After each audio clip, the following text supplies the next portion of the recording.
అదే RTV app వార్తల్ని క్షణాల్లో చదివే అవకాశం ఉంటుంది. ఒక న్యూస్ పేపర్, ఒక టెలివిజన్ ఛానల్ మీ చేతుల్లో ఎప్పుడూ ఉంటాయి.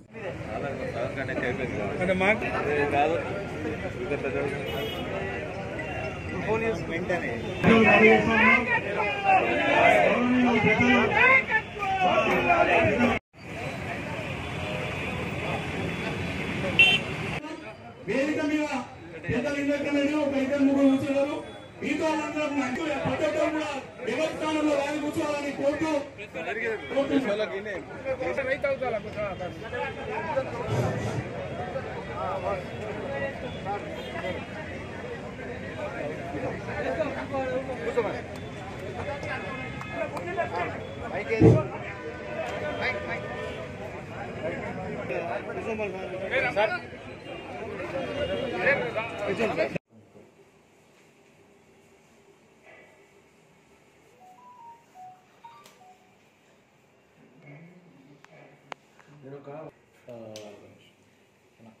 రైతుల దగ్గర మన డిపార్ట్మెంట్ ప్రణీతి ఇచ్చేసి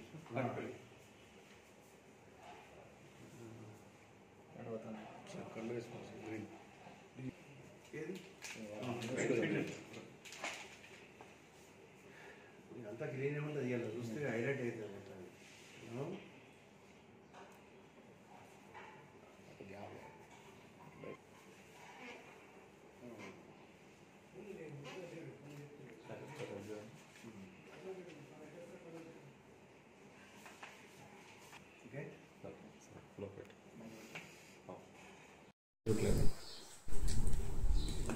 నిర్మల్లో ఫామ్ ఆయిల్ ఫ్యాక్టరీ గురించి రైతులు ధర్నా ఇవాళ పెద్ద ఎత్తున ధర్నా చేయడం జరుగుతుంది.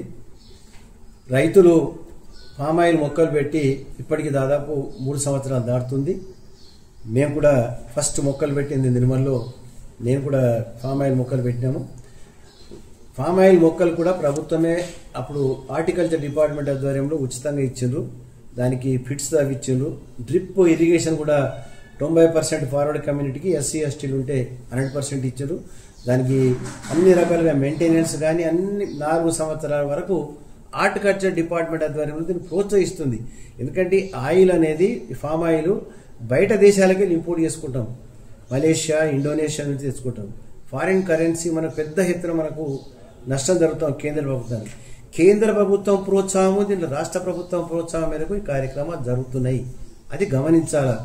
దాని కొరకు అప్పుడు నిర్మల్ జిల్లా, నిజామాబాద్ జిల్లా, ఆదిలాబాద్ జిల్లా, సిరిసిల్ల 4 జిల్లాలకు ఈ ఫ్యాక్టరీ అక్కడ మలేషియన్ కంపెనీ వాళ్ళు ఇక్కడ మేము పెడతామని చెప్పి ప్రీ యూనిక్ కంపెనీ అని వాళ్ళు అగ్రిమెంట్ చేసుకున్నారు ప్రభుత్వంతో పెడుతున్నారు.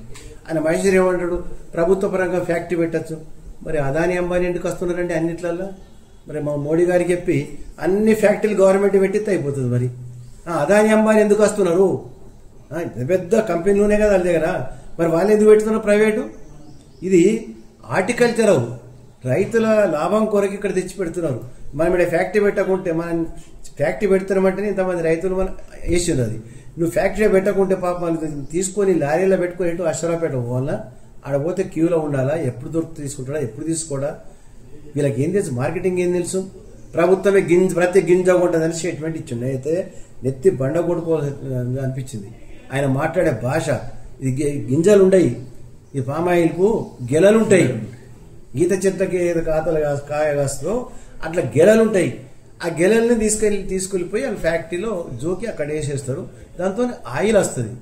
కాబట్టి ప్రతి గింజ కొంటాం. దీనికి మన ఎంఎస్పి రేట్ ఫిక్స్ చేస్తున్నారా? వరి ధాన్యంకు కానీ, పత్తికి కానీ, ఇలా మొక్కజొన్నలకు కానీ. మరిన్ని వీడియోస్ కోసం ఛానల్ ని సబ్స్క్రైబ్ చేయండి. లేటెస్ట్ అప్డేట్స్ కోసం వాట్సాప్ ఛానల్ ని ఫాలో చేయండి. అండ్ లింక్ డిస్క్రిప్షన్ లో ఉంది.